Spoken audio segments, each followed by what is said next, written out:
I thought of a little life hack on these electric toothbrushes. You can see how the toothbrush gets flared out over time.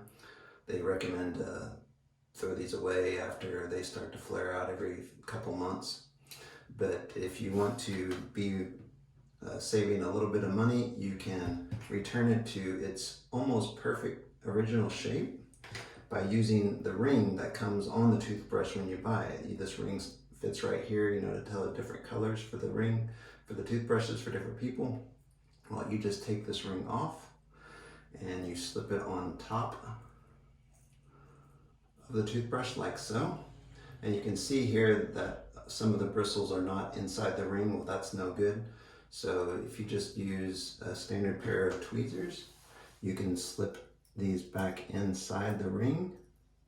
And it does take a little bit of patience because the ring does want to slide off the top from the pressure.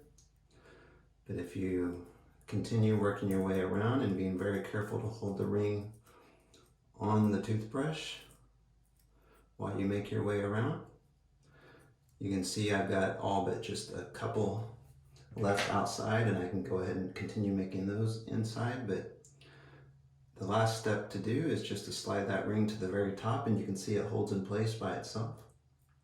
Now you just put this on the counter and let it rest for a couple weeks and switch to your new toothbrush, or as I should say, reused. So enjoy, have a good time.